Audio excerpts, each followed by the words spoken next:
Jazz, la historia.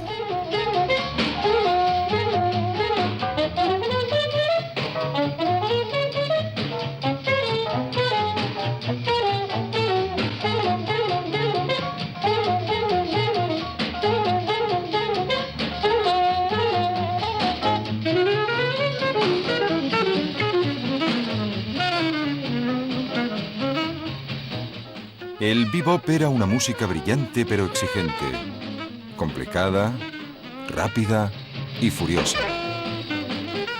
Las melodías familiares y los sonidos de grupo no tenían cabida. Todo dependía de la inspiración, habilidad y sofisticación musical del solista.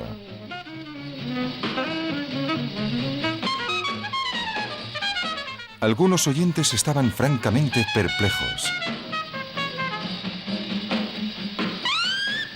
Los músicos más jóvenes continuaban venerando a Charlie Parker y Dizzy Gillespie. Pero algunos también empezaban a buscar la forma de conservar las innovaciones del bebop, mientras recuperaban el equilibrio entre solistas y grupo.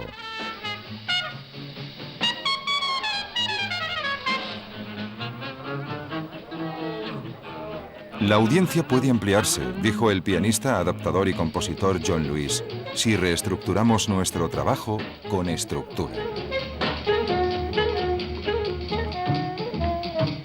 Episodio 10. Irresistible.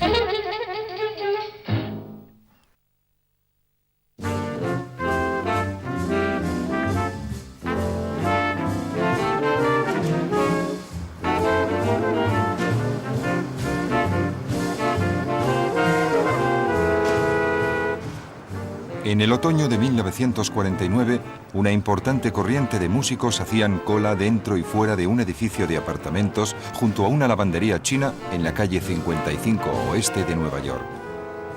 En su sótano estaba el pequeño apartamento de Gil Evans, un brillante adaptador independiente. Su puerta estaba abierta las 24 horas del día, y entre los hombres que pasaban por ahí para tocar estaban algunos de los músicos de jazz mejor dotados. Gerry Mulligan, Lee Konitz, John Lewis. El colaborador más cercano a Evans era el joven trompetista Miles Davis, un inquieto e implacable innovador que durante el siguiente cuarto de siglo extendería constantemente los límites del jazz. Había nacido al este de San Luis, Illinois, en 1926, hijo de un conocido dentista y granjero. El Dr. Davis crió a su hijo en un ambiente protegido y aislado que muy pocos músicos de jazz conocieron. Una preciosa casa en un vecindario blanco, una cocinera, una criada y una granja de 300 acres con caballos. De niño, Davis era pequeño y vergonzoso, y tan atractivo que sus compañeros de clase le llamaban guapo para avergonzarle. Para ganar aceptación, adoptaría una dureza exagerada que nunca abandonó.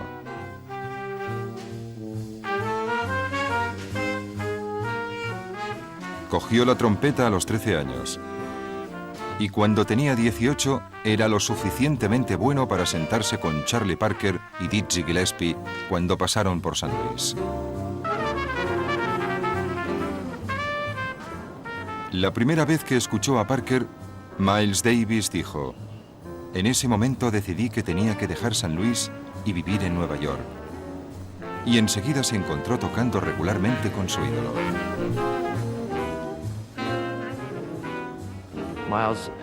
Miles tenía 19 años cuando empezó a trabajar con Charlie Parker. Tenía el trabajo que cualquier trompetista hubiera deseado tener, tocar con la orquesta de Parker, y era diferente.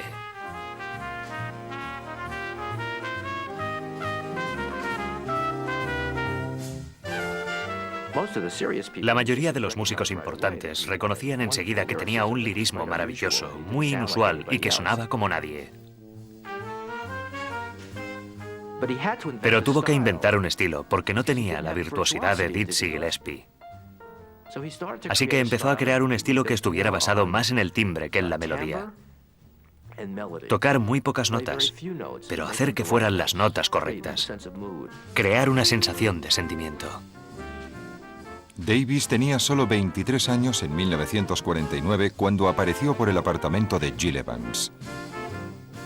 Estaba impaciente por encontrar un lugar donde desarrollar su característico e introspectivo estilo.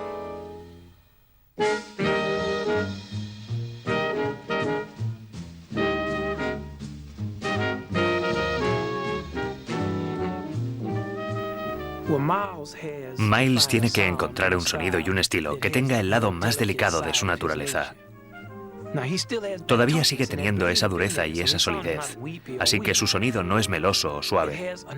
Tiene otro tipo de delicadeza y tiene un sentimiento que extrae el romance de su música y lo presenta a la gente.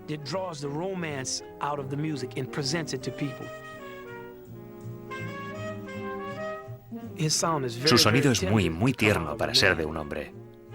Lester Young fue así antes que él. Miles tiene una vulnerabilidad que no le asusta compartir con la gente que le escucha. Una vez que permitió que esa vulnerabilidad llegara a su música, su sonido se volvió irresistible.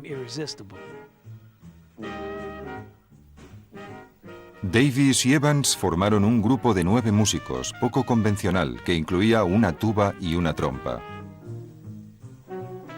Tocaron solo en 2 ocasiones, pero un importante sello discográfico, Capitol Records, los invitó al estudio para grabar varios de sus arreglos.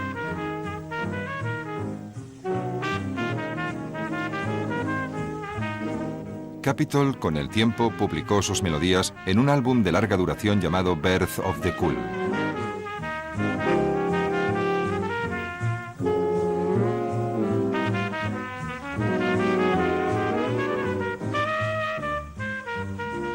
Bird y This eran estupendos, pero no eran dulces, recordaba Davis. Llegamos a los oídos de la gente con más suavidad. Llevamos a la música por un camino más esencial. Birth of the Cool es un compendio de músicos diferentes reunidos, un estilo que es suave pero intenso. Es el mejor encuentro que existe. Suave pero intenso. Y de intensidad sostenida. Siempre digo que la intensidad sostenida es igual al éxtasis, y eso es lo más difícil, sostener la intensidad.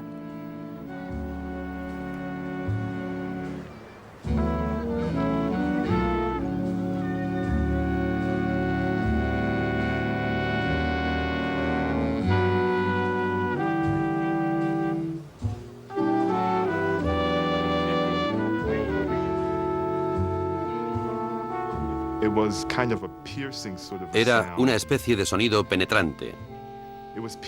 Era penetrante y suave al mismo tiempo, y creo que eso fue lo que me hizo entender la soledad de la condición humana. Y por alguna razón, preferiría pensar que la gente de color captó eso muy bien en la música. Era ese tipo de soledad de la condición humana que no importaba cuánto ansiaras formar parte de la comunidad, porque al final está la soledad y no hay forma de escapar de ella. Y para mí, eso es lo mejor del jazz. Cuando escuchas a un solista a menudo, especialmente en una pieza lenta o en una balada. Eso es lo mejor del jazz, para mí.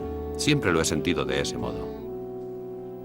Como Sidney Bechet y Charlie Parker, Miles Davis también fue a París en 1949.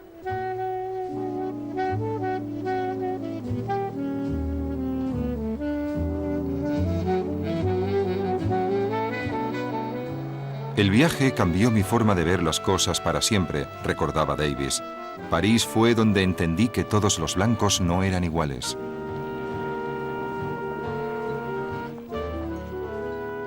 Conoció a Picasso. Frecuentó cafés con Jean-Paul Sartre. Tuvo un breve y apasionante romance con la cantante Juliette Greco. Nunca me había sentido igual, dijo. Era la libertad de ser tratado como un ser humano, como alguien importante. Pero esa sensación no duró mucho. Creo que los demonios de Miles comenzaron en 1949, cuando fue a Francia y se le trató tan magníficamente. Y vuelve y es tratado igual que otra persona negra, como un chico de color.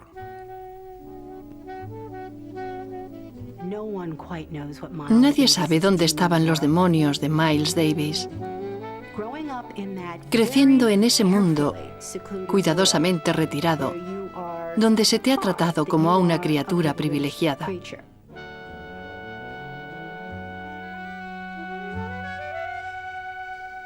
Y al mismo tiempo, se te ha dicho que eso es muy frágil.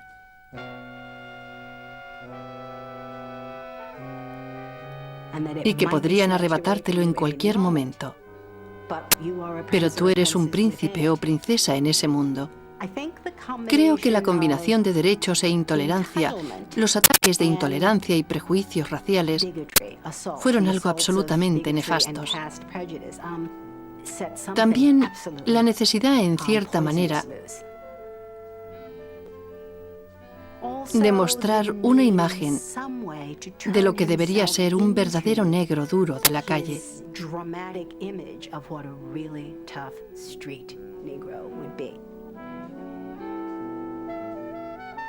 Si eres brillante y eres Miles Davis, lo harás de una manera muy convincente, pero muy tortuosa.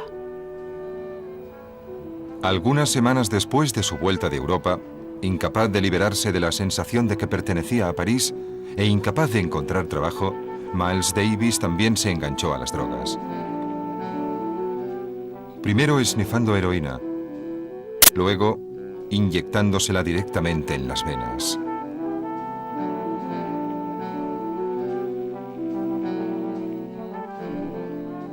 Para mantener su hábito, para alimentar a la bestia, como él recuerda, robó a sus amigos, empeñó su trompeta, incluso se hizo chulo. Davis fue encarcelado por posesión de drogas en Los Ángeles, pero se las arregló para rebajar los cargos. Luego, su propio padre, desesperado por hacerle dejar ese hábito, le hizo arrestar con la esperanza de que ingresara en un hospital para seguir un tratamiento. Davis se negó, maldijo a su padre y volvió a las drogas. Al igual que Charlie Parker, se estaba ganando una reputación de persona irresponsable. La gente empezó a mirarme de otra manera, como si estuviera sucio o algo así, recordaba. Me miran con pena y horror, y nunca me habían mirado así antes.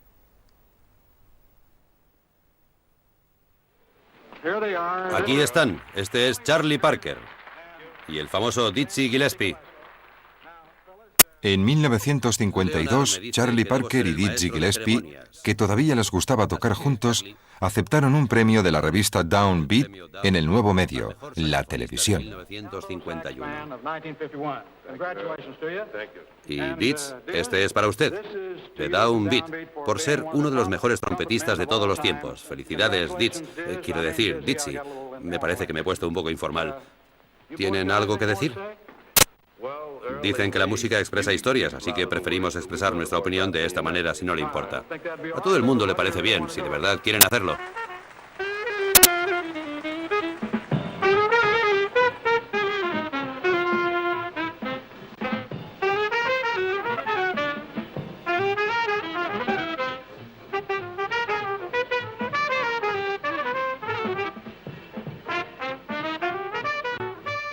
Durante toda la emisión en directo, la cara de Parker permaneció impasible. Sus feroces ojos y el movimiento de sus dedos en las teclas fueron las únicas señales externas del esfuerzo requerido para producir tan brillante música.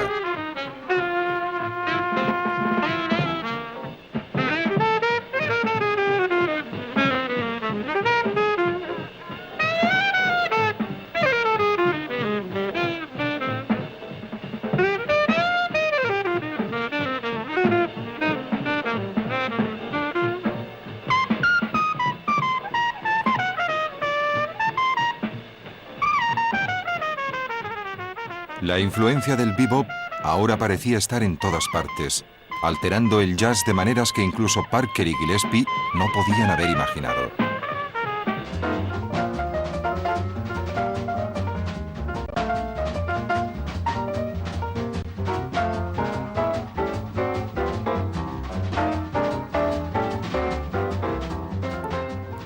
Bud Powell, uno de los músicos más influyentes de la era, trasladó todas las complejidades del bebop a un teclado.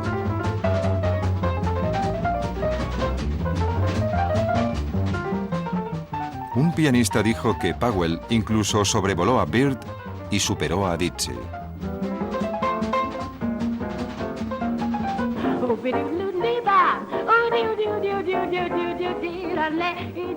Al principio, el bebop parecía imposible de cantar, pero Ella Fitzgerald, que había empezado su carrera grabando baladas populares, lo consiguió totalmente. Los músicos de bebop tienen más que decir que ningún otro músico de hoy en día, dijo, y los músicos de bop adoraban su forma de cantar.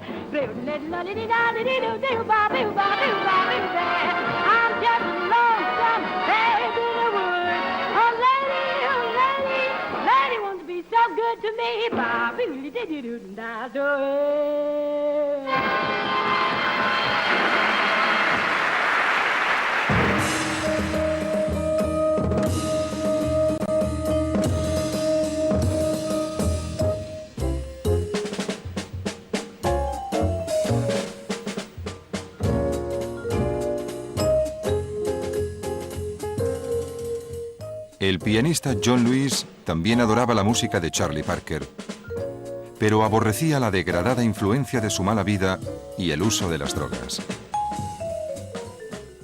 En 1952, él y otros antiguos miembros de la orquesta de bebop de Dizzy Gillespie formaron un grupo propio, el Cuarteto de Jazz Moderno.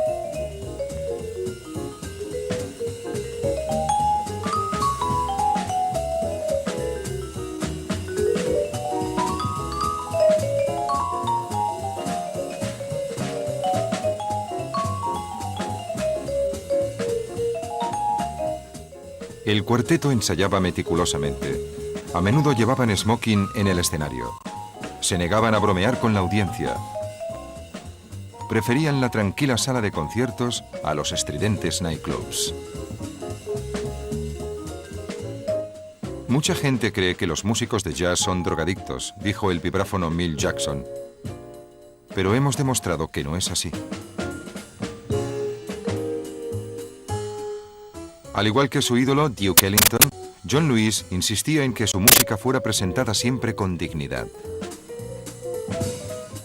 Soy un negro americano, dijo una vez. Estoy orgulloso de ello y quiero realzar esa posición.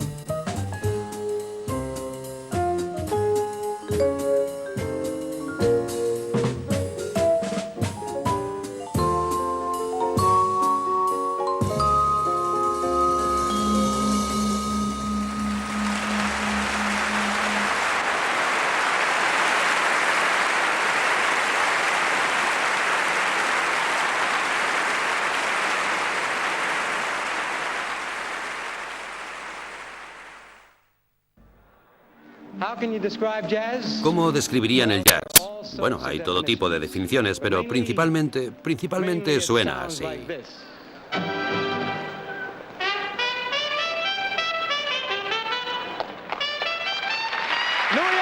Louis Armstrong.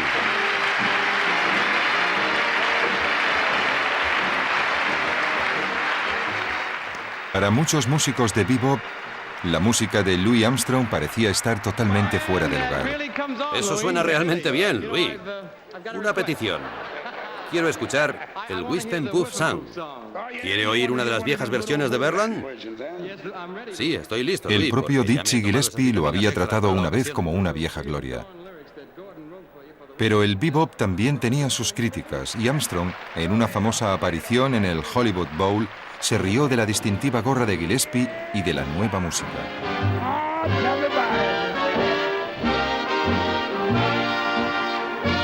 At the tables up at Birdland, the place where Dizzy dwells, with those bills and funny hats they love so well. Yes, all the rips they were beating out there, they were crazy, cool, and gone like this. Ooby dooby,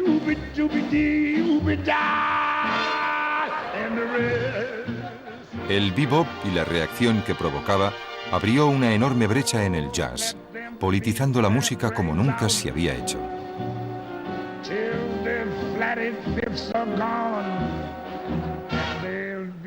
Tommy Dorsey llamó a Dizzy Gillespie y a Charlie Parker músicos comunistas. Sidney Bechet dijo que el bebop ya estaba tan muerto como Abraham Lincoln.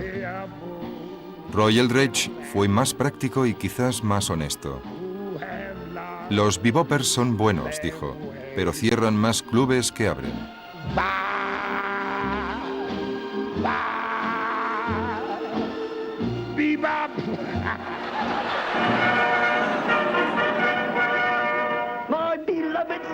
Mis queridos súbditos, les traigo noticias terribles, terribles. A partir de ahora, la música oficial del reino es el bebop.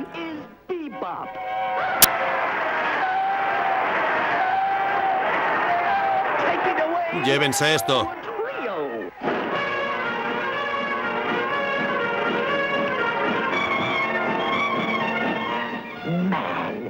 Vaya, esto realmente me molesta. Monk.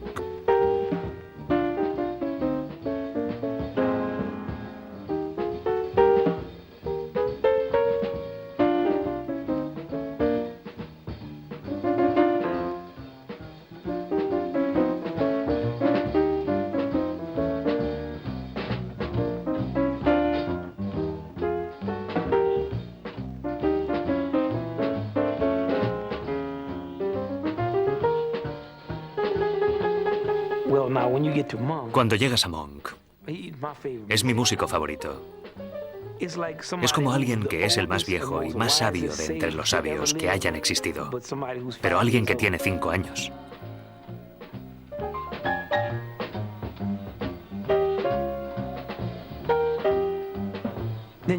Además tiene una mente musical superior, organizada y lógica. Es un matemático. Entre todos los músicos de bebop o cualquier músico de jazz, para mí, los solos de Monk son los más lógicos. Son obras maestras de la lógica y extremadamente consistentes. Un gran compositor. Le gustaba llevar esos sombreros muy divertidos. Monk tenía mucho ingenio. Su música es muy divertida y extremadamente sincopada.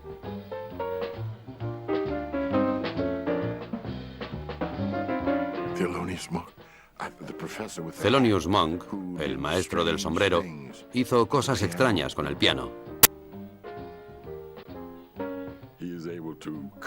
Era capaz de hacer salir del teclado cosas extrañas. Y luego, mira lo que ha hecho. Se ríe y me dice, eso está bien.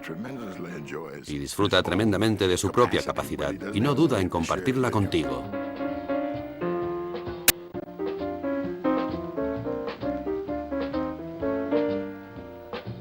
Nadie tocaba el jazz más misteriosamente que Thelonious Sphere Monk.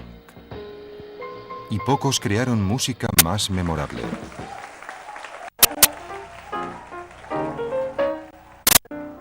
Nació en Carolina del Norte en 1917. Creció en la zona oeste de Nueva York y empezó con la música gospel a los 10 años, acompañando a un viajante evangelista. En 1941 se había convertido en el principal pianista del Minton's Playhouse en los días en que el bebop empezaba a nacer.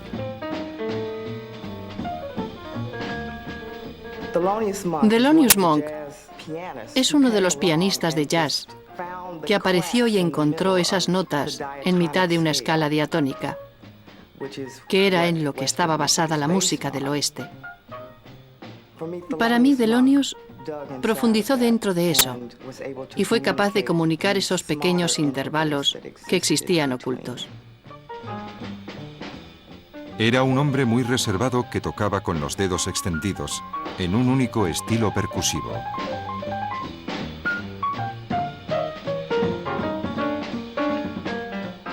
Y esos dedos estaban tan extendidos que nunca se arqueaban.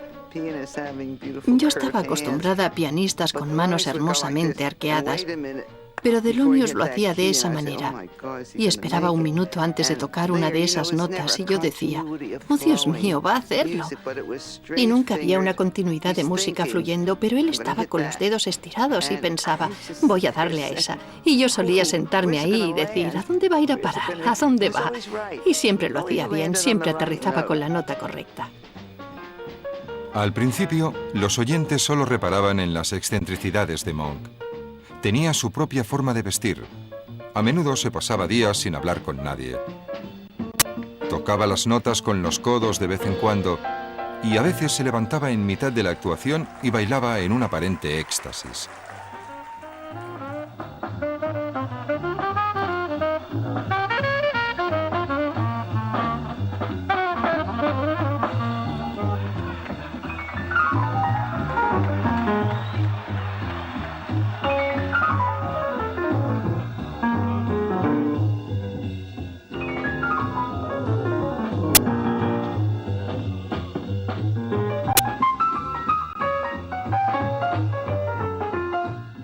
Cegados por sus extrañas maneras y desconcertados por los insólitos sonidos que hacía, muchos críticos no supieron percibir los ecos de los músicos a los que más admiraba. El maestro del stride de Harlem, James P. Johnson, y su mayor influencia, Duke Ellington.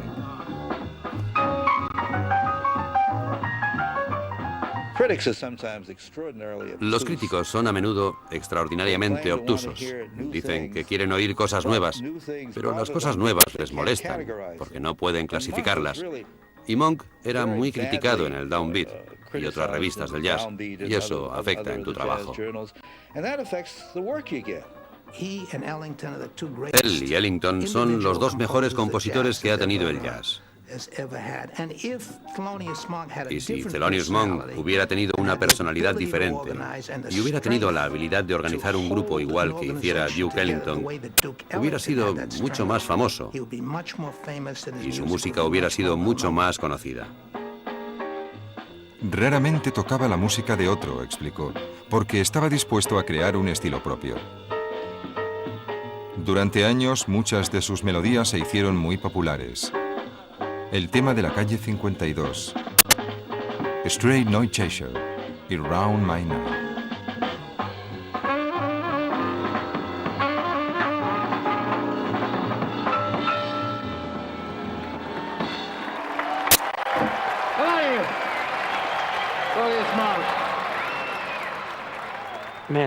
Uno de los clásicos de Monk sería Epistrophe.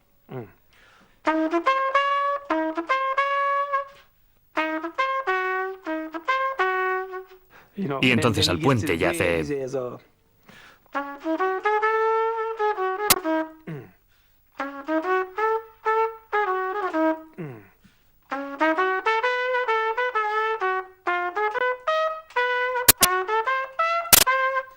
Ese es Monk, profundamente arraigado en el blues, lleno de sentimiento, está un poco dentro del... medios pasos. Te lo da y luego te lo quita.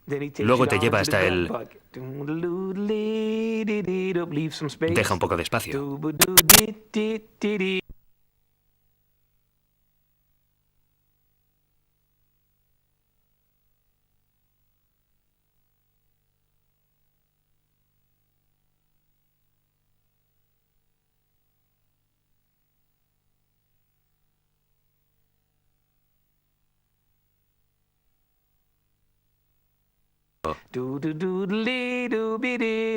De vuelta al tema original, que está a 2 medios pasos. Eso es igual a medio paso. Realmente es difícil de describir porque Monk es muy lógico, hermoso y puro.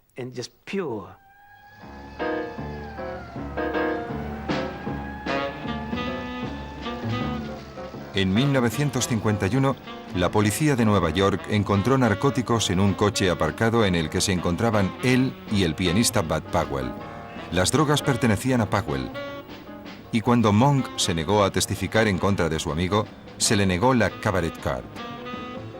No podría actuar en ningún club de Nueva York donde se sirviera alcohol. Había sido olvidado, en cierto sentido, por la policía, por no tener la tarjeta, y por los críticos. Los músicos sabían que era bueno, pero eso no le ayudó. Monk no quiso abandonar Nueva York ni aceptar un trabajo diurno. Se quedó en casa, en su atestado apartamento, durante 6 largos años, inclinado sobre el teclado, trabajando en la música, que era su obsesión. Finalmente, Riverside Records publicó un álbum suyo en el que tocaba sus propias composiciones. Esta vez el crítico Nat Hentoff hizo una buena crítica en Downbeat. Cuando Monk obtuvo finalmente una nueva cabaret card, reunió a un cuarteto en un club del East Village llamado Five Spot. Le siguieron grandes multitudes, deseosos de repente de oír al hombre que los críticos habían despreciado una vez.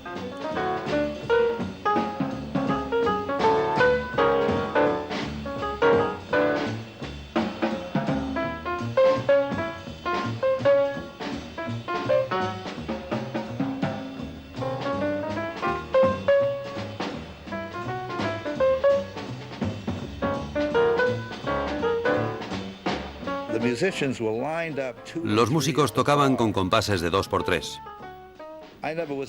Nunca estuve en Chicago cuando Louis Armstrong tocó con sus Hot Five, pero debió ser algo parecido a esto. Fue estimulante, porque nunca sabías qué estaba pasando, pero pasara lo que pasara no volvería a ocurrir y tú lo recordarías el resto de tu vida. Monk no cambió. Seguía teniendo lapsos de largos silencios, seguía poniéndose a bailar en el escenario, seguía tocando melodías tan complejas, recuerda un saxofonista, que cuando sus músicos se perdían era como caer por el hueco de un ascensor. Ya no importaba. Después de 15 años de anonimato y del rechazo a compromisos, Thelonious Monk era finalmente aclamado como un gigante del jazz.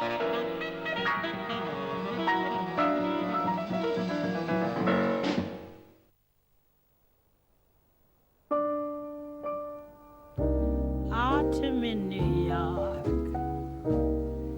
why does it seem so inviting?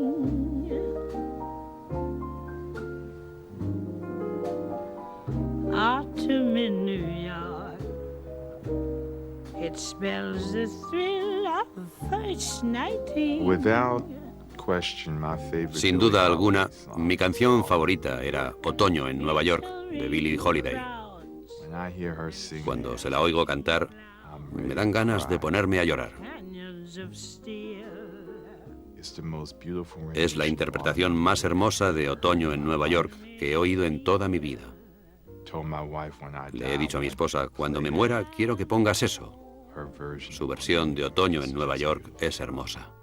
It's autumn in New York that brings the promise of new love.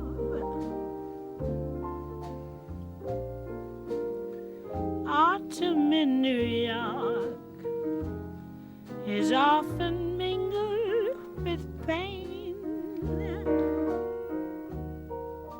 Como Thelonious Monk, Billie Holiday perdió su cabaret card por una condena por narcóticos. Durante gran parte de los años 50 se le prohibió cantar en los clubes de Nueva York. Pero pudo cantar en otras ciudades y en conciertos. Su audiencia creció y año tras año, incluso en la época del bebop, los críticos la nombraron la mejor vocalista de jazz. Trabajó en ello y lo hubiera dado todo. Y movía la mano con ese dedo. Y cuando cantaba una balada, tú solo tenías que seguirla, como si no tuvieras que dirigirla. Y hacías algo por detrás de donde estaba, que creías que le iba a gustar. Y si le gustaba, se giraba y te sonreía. Y solía girarse y sonreírme, y eso me hacía sentir bien. Decía, a Lady Day le gusta eso.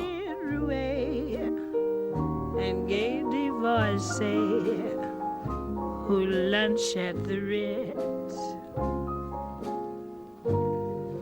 will tell you that it's divine.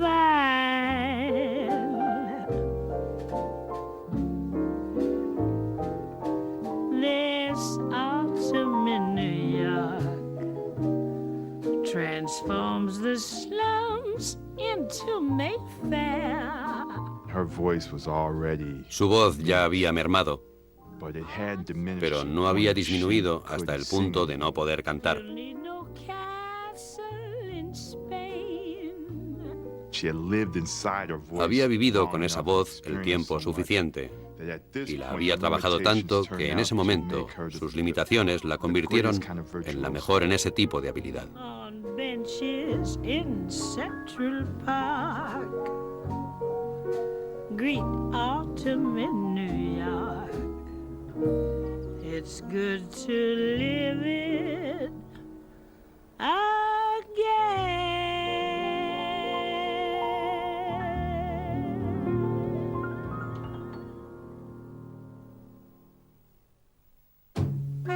Cool.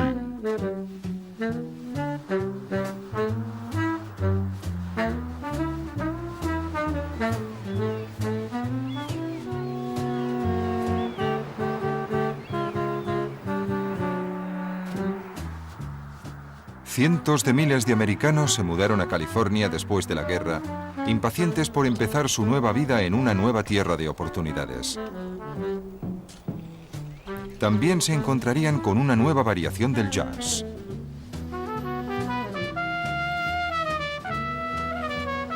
No mucho después de que el saxofonista barítono Gerry Mulligan tocara en las sesiones de Birth of the Cool con Miles Davis, encontró una función regular los lunes por la noche en el Hedge, un pequeño nightclub en Wilshire Boulevard, en Los Ángeles.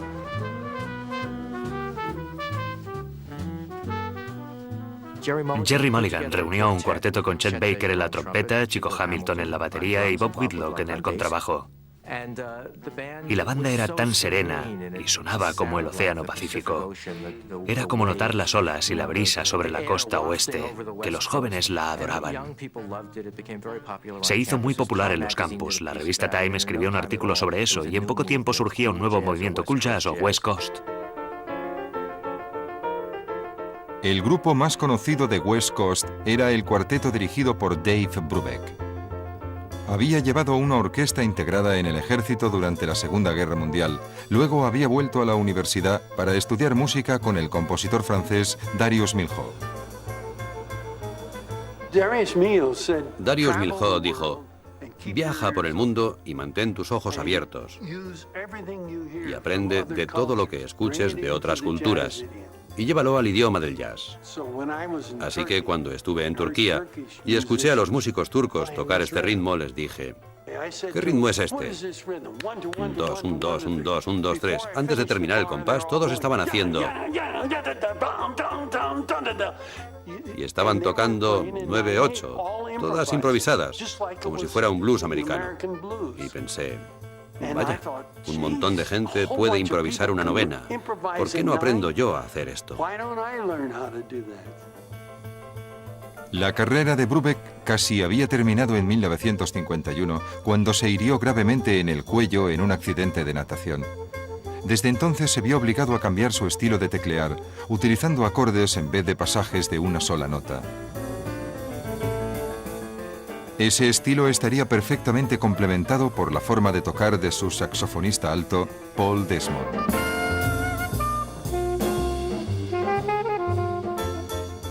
Ligero, lírico, romántico, como el sonido, lo dijo el propio Desmond, de un martini seco.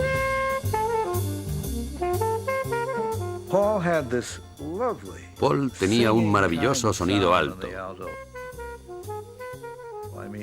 Por ejemplo, estaba enamorado de Audrey Hepburn, aunque nunca pasó nada. Y su música era como si apareciera en pantalla. Tenía ese tipo de ligereza y a la vez solidez. Era muy lírico.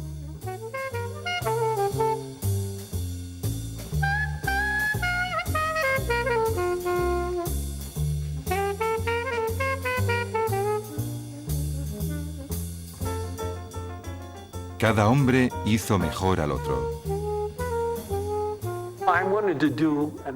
Quise hacer un álbum que se llamó Time Out, donde pudiéramos hacer armaduras diferentes que no se utilizaban en el jazz, como...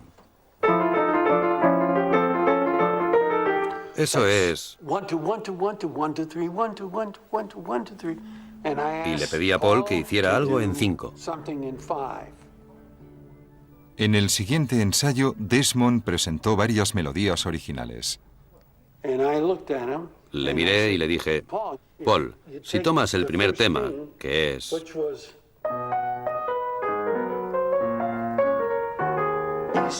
y empiezas con el puente, en vez de...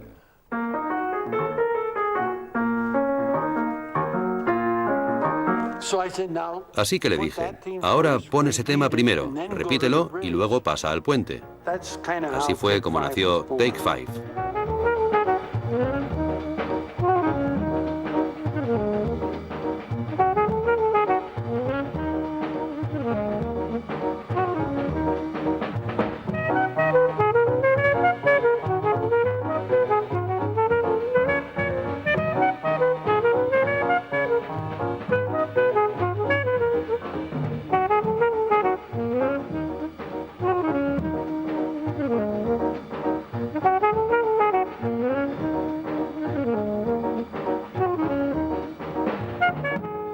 Cuando Brubeck presentó el álbum Time Out, vendió más de 1 millón de copias, algo que no había hecho ningún otro LP de jazz.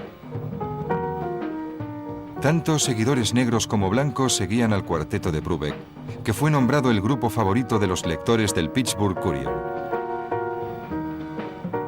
Y Brubeck nunca olvidó que cuando Willie el León Smith escuchó uno de sus discos sin que nadie le dijera quién estaba tocando, Smith dijo: toca como cuando nació el blues.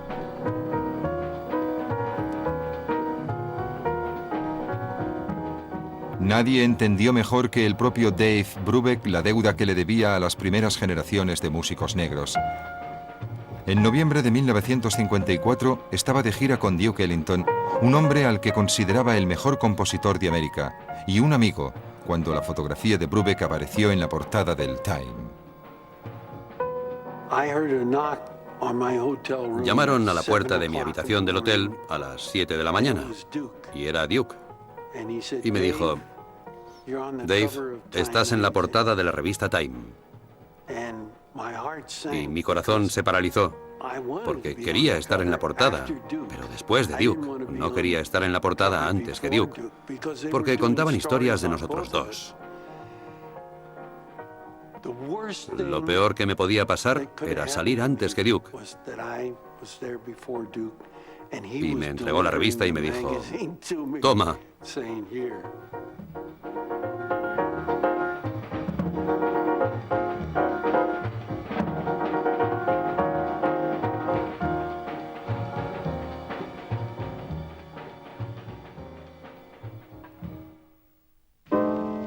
El futuro no vivido.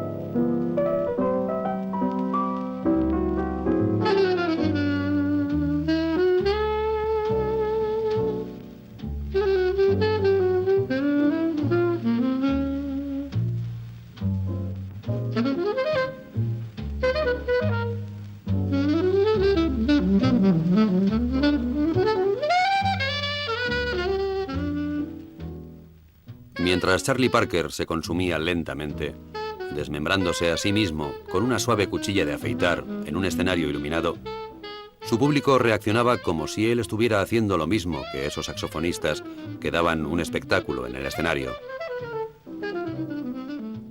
Al final no tenía vida privada y sus momentos más trágicos perdían trascendencia humana.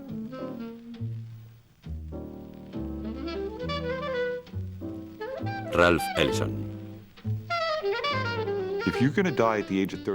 Si vas a morir a los 34 años, estoy seguro que estás seguro de que no morirás a los 34 y pensarás que vivirás hasta los 70, como dice la Biblia. Así que la última carrera de Bert no es solo el fin de una corta carrera, es un examen del futuro no vivido. Está dispuesto a crear una nueva revelación en la música que dará la magnitud de su bebop. Y va tras ello, y lo hace bien. Y luego su alfombra es arrebatada de debajo de sus pies. En marzo de 1954, Charlie Parker estaba tocando en el Club Oasis de Hollywood. Había dejado temporalmente las drogas, pero hinchado y siempre desaliñado, su salud empeoró debido a las enormes cantidades de alcohol que ahora consumía. Entonces, recibió un telegrama de Chan desde Nueva York. Su hija de 2 años, Pri, había muerto de neumonía.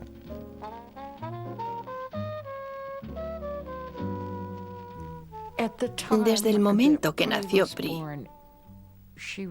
siempre estuvo enferma. Y ningún doctor podía saber por qué. Y yo tenía un especialista del corazón, un pediatra, que descubrió que tenía un soplo en el corazón. Y esto fue antes de la cirugía a corazón abierto. La noche que recibió la noticia, Parker envió 4 telegramas desde Los Ángeles a Chan, cada uno más incoherente que el anterior.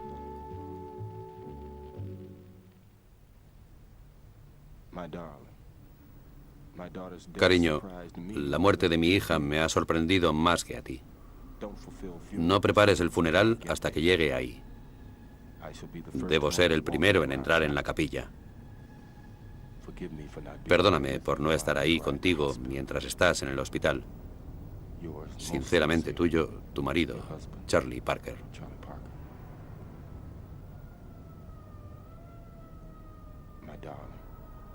Cariño, por el amor de Dios, aguanta. Charles Parker.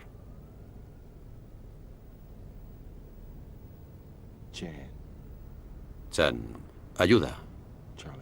Charlie Parker.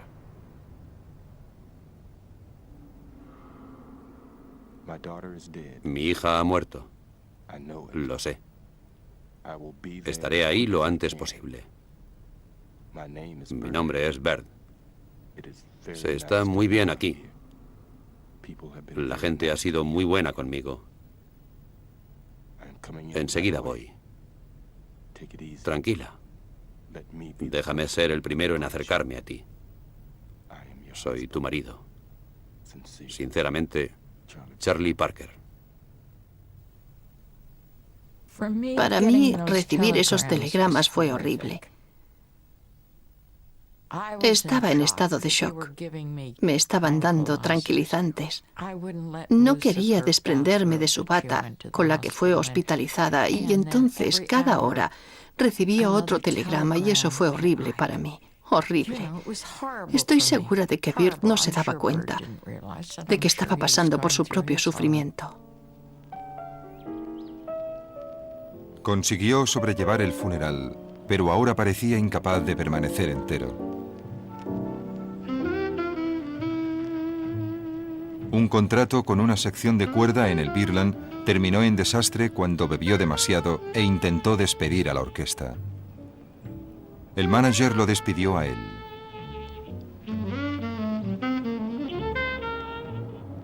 Se fue a casa con Chan, riñó con ella y trató de suicidarse bebiendo yodo. Los médicos le salvaron. Su alcoholismo empeoró. Deambuló por el metro toda la noche. Parecía asustado. En pánico, dijo, receloso incluso de sus admiradores.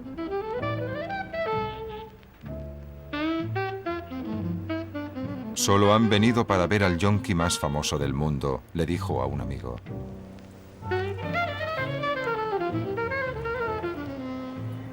Una noche, se dirigía a un club de Nueva York donde su viejo amigo Dizzy Gillespie estaba escuchando a la orquesta. Parker estaba despeinado, gordo, desorientado.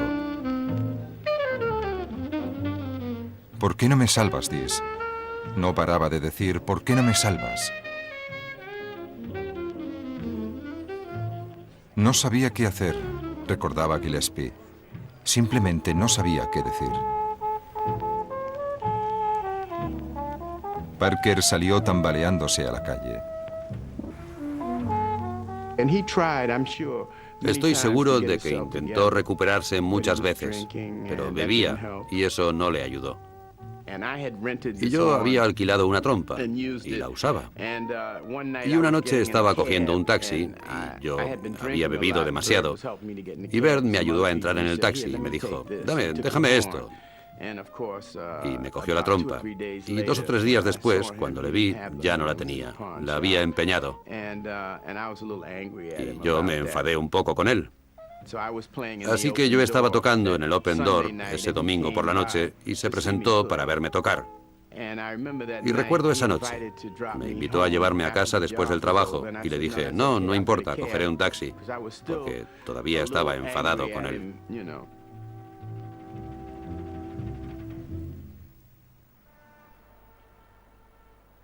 El 9 de marzo de 1955, Parker tenía programado tomar un tren hacia Boston para una actuación.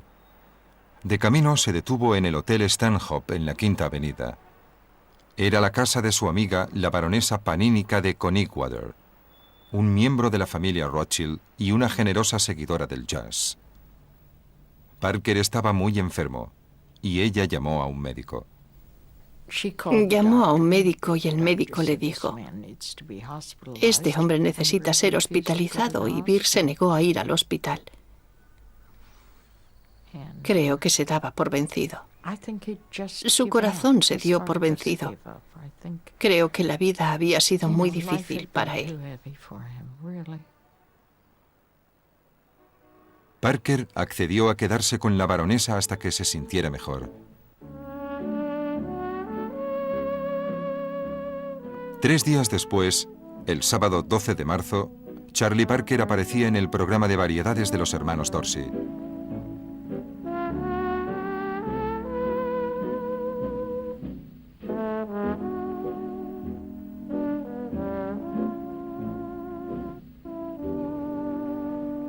Siempre le había gustado el sonido del saxofón de Jimmy Dorsey. La primera actuación era un malabarista.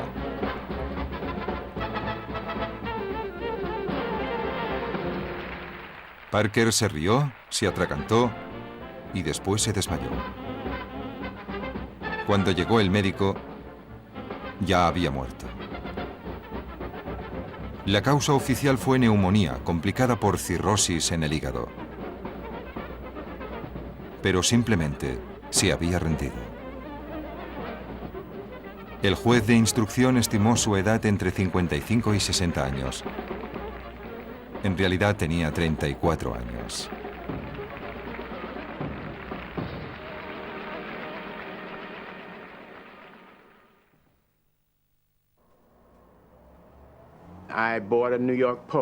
Compré el New York Post y me senté en un autobús y circulé durante varias manzanas antes de abrirlo. Y entonces, cuando abrí el periódico y miré dentro, vi un artículo en el que decía que Bert había muerto, que había muerto en casa de la baronesa. Fue horrible. Fue terrible. Me sentí especialmente mal, porque acababa de verlo hacía 2 o 3 noches en el Open Door.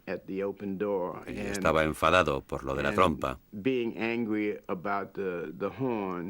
había perdido la oportunidad de estar otra noche con él.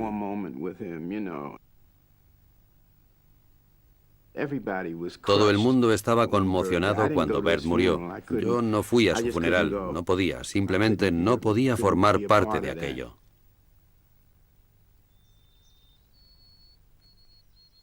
Cuando Parker fue enterrado en su ciudad natal de Kansas City, su madre ordenó que no se tocara jazz durante los servicios.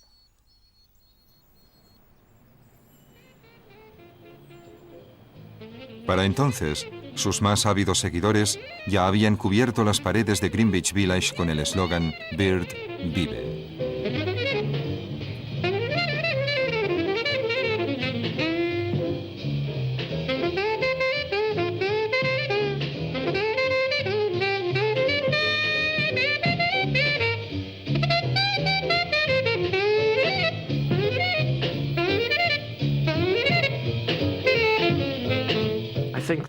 Creo que el verdadero legado de Charlie Parker es la incorrupta humanidad de su música. Vivía para eso. Puedes analizarla todo lo que quieras, pero al final es la belleza y la perfección y la negativa a seguir con las reglas lo que nos mueve y seguirá moviéndonos.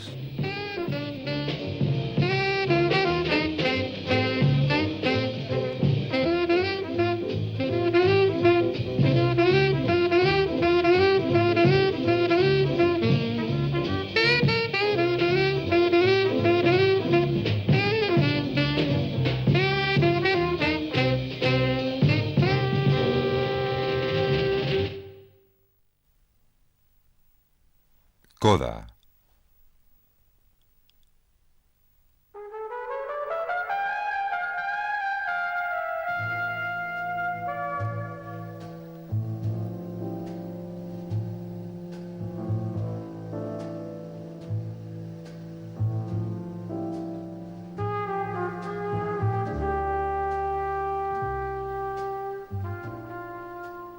El campeón de peso medio Sugar Ray Robinson era el héroe de Miles Davis. Davis admiraba la elegancia con la que despachaba a sus contrincantes, admiraba la ropa de Robinson, su aspecto y las mujeres que siempre parecían estar a su alrededor. Cuando entraba en el ring, recordaba Davis, nunca sonreía. Eso eran negocios.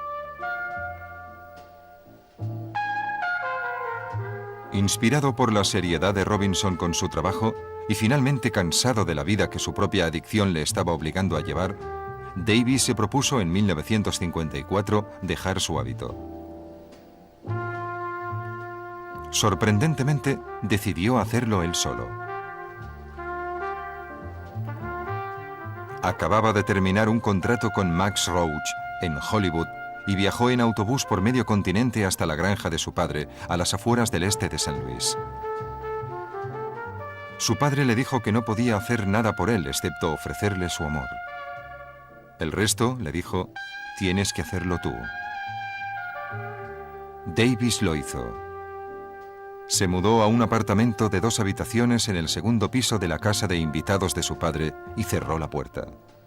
Durante 7 días, a medida que aumentaba el antojo de las drogas, ni comió ni bebió, tiritando de frío y luchando por no gritar por el dolor que le torturaba en sus articulaciones. Luego, recuerda, un día terminó. Así. Salí a la limpia y dulce brisa de la casa de mi padre y cuando me vio, tenía una gran sonrisa en la cara y solo nos abrazamos y lloramos. En lo único que podía pensar, recordaba Miles Davis, era en tocar música y recuperar todo el tiempo perdido.